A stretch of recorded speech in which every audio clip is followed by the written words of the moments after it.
স্নেহা, তুমি? তোমার এই অবস্থা কেন? হ্যাঁ আমি। তোর কোনো সমস্যা? না, আমার কোনো সমস্যা নেই, কিন্তু ওই লোকটাকে, ও আমার হাজবেন্ড। এই 2 টাকার মতিন তোমার হাজবেন্ড? মানে কেমনি কি? ও 2 টাকার মতন নাকি লাখ টাকার হীরা সেটা আমি বুঝবো, তুই বুঝার কে? তুমি এত বড় ঘরের মেয়ে, আর তুমি একটা 2 টাকার মতিন দিয়ে বিয়ে করছো, আর আমার সাথে ব্রেকআপ করছো। ওকে আমার থেকে বেটার? কয়েক হাজার গুণ বেটার। আর তার থেকে বড় কথা, ও খুব দয়ালু। তোদের মতন 10টা ছেলের সাথে আমি রিলেশন করেছি, তোরা সব এক। ভিতরে একরকম, উপরে আরেক রকম। ইয়াং ম্যান, মানে তুমি কি করো, মানে তোমার পেশাটা কি?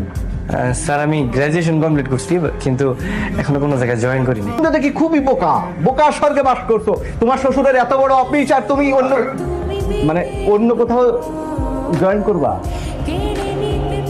মানে মানে মানে আমি বলতেছি, মানে হইলো কি, ওই যে স্যারের বয়স আর আব্বার বয়স তো প্রায় একই না, ওই হিসাব করে স্যার শ্বশুর কয়ে ফেলছে। জি, শুনো, তোমার চাকরি কিন্তু একেবারে পাক্কা। হ্যাঁ, আরে হ্যাঁ, কি হইতেছেন স্যার? আমার পজিশন? আরে তোমার জব পজিশন মানে হচ্ছে তুমি এই চেয়ারে বসবা, তুমি হচ্ছে এই চেয়ারের যোগ্য, এই চেয়ার তোমার জন্য সবসময় উন্মুক্ত থাকবে। আরে স্যার, আপনি এটা কি কইতেছেন?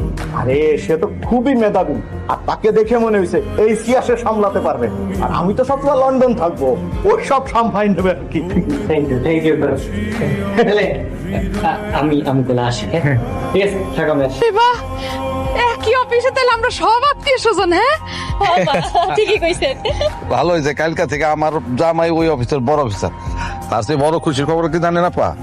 এখন থেকে আপনার আর বস্তির এই ঘরে থাকা লাগবে না।